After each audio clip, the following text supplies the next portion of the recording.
Welcome to the moment. Let's give ourselves a round of applause for this moment. Let me tell you how tonight actually happened. It seems like Layla and I have known each other for about, I don't know, a couple of decades or centuries, I'm not sure. But really, this meeting only happened 4 days ago. I was at my nephew's house, and, you know, Layla was a guest in San Francisco. But it came up that she is an artist, and she very quickly said, "I paint in the moment." And at that moment, my nephew Amir said, "Oh, my aunt writes in the moment." And so we started talking, and I was like, wow, it would be so fun. Do you have paint and stuff with you here? We can do something, and she didn't. Anyhow, not to give you a headache, long story short, 3 days ago this conversation happened, and here we are today. So welcome to this moment. Welcome, welcome. But this poem is called The Moment. At any given moment, my life can change. Look at the people around me. Each of them know one other person, and that other person knows another. Who knows who on the other side of the planet is affecting my life the most? Or can it be a baby, for example? It can be. It can be me. It can be my soul. It can be you. It can be the Pope, the Queen, or the sweeper sweeping away the moments of life.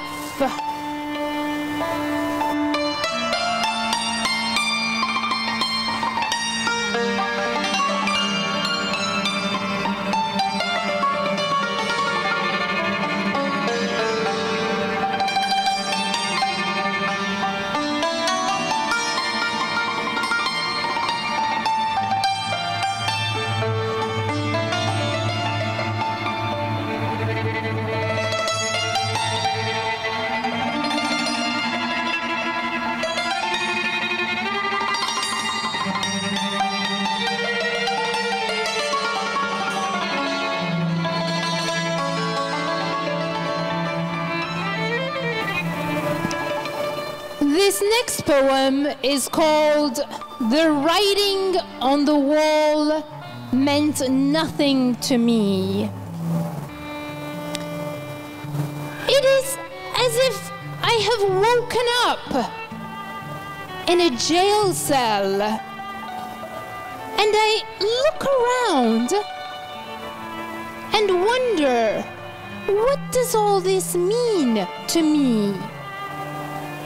How can it be that a princess who was in a glass castle in the clouds can suddenly find herself in a cold, damp cell with nothing but the cold ground protecting her from the earth?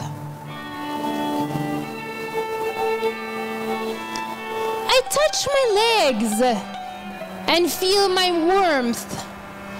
Am I the princess in this story that cannot be considered a fairy tale, but in fact the tale of the maiden's fall? I realize the reality of the situation, and I know that I, for one, never believed in fairy tales at all. The bleak realization of the truth pleases me. I smile, but I do not cry. Just as I rub off the 44 centuries of sleep I have endured, begin to realize there is writing of the walls of the cell I'm in. I find that the cellmates before me had each written a message on the wall. The first name I read is Nelson Mandela. Then I recognize the frail hand of Gandhi and Mother Teresa. So many names, so many eyes were here.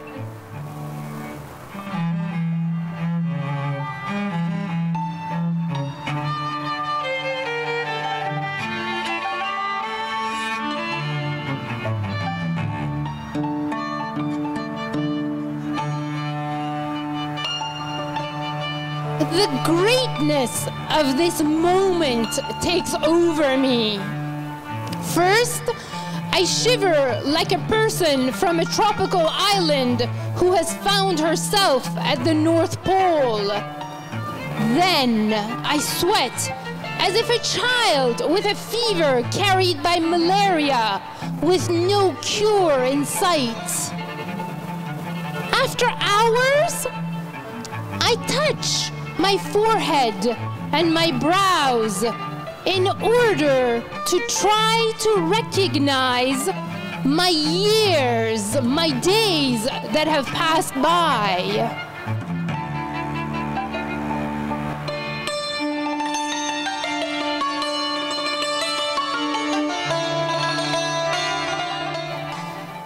I see other names such as Hitler, Stalin, and the man that stole from the beggar the other day.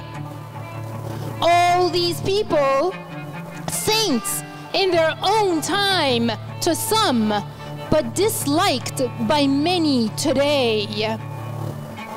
There was a piece of advice from the good and the bad. Each saw the world with their own eyes, and each left a mark.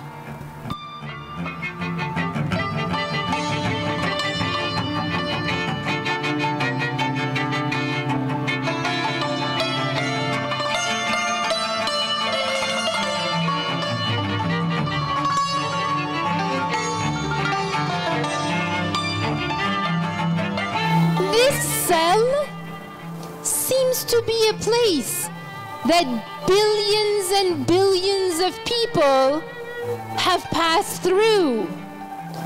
Some have changed the world for the better, and others have made it worse. So many have passed through without leaving a mark. Perhaps those are the ones that came to life, ate, gathered, drank, and took a breath in, but did not touch a life in any way. As I walk around the cell, I touch each of the words and the people's names. I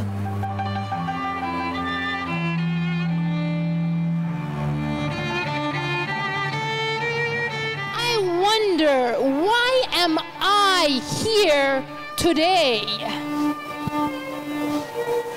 Am I on my way out to the world? Or do I have a foot in the grave?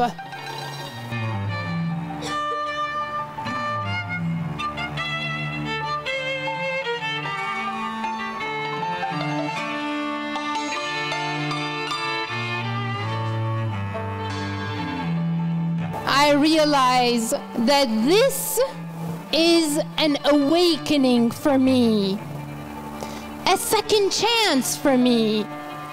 It has taken me out of the glass castle in the clouds and helped me see.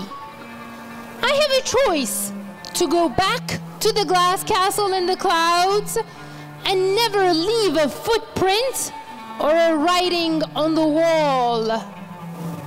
The decision takes no time at all.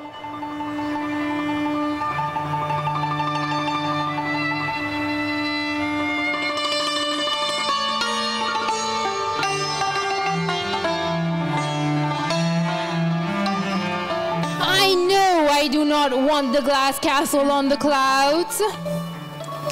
After studying the millions and millions of writings on the wall, I feel the answer in my heart.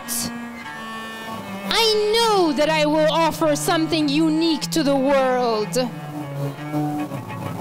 I will not be a savior of one land or one religion. I will not work only for women's rights. I will be the rainbow bridges connecting sky to sea, east to west, and faith and light to all. And as I ponder, I know that one day my name will be on these walls. I see an empty space somewhere between Hitler and Gandhi.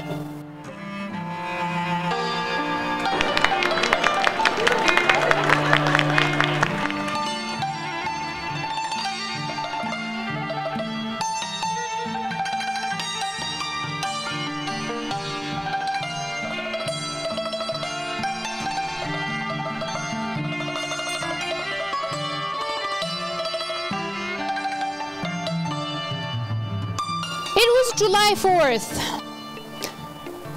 I climbed up the stairs to get a glimpse of all the fireworks in the city of angels. I was standing on the helicopter pad, looking, searching, and all I could see was a moth in flight, flying from West LA to downtown, to Beverly Hills, to Valley, looking for light, looking for soul, looking for heart. The moth went from one neighborhood showing off fireworks to the next, and finally found a dark hole. There, the quintessential light of life came to life.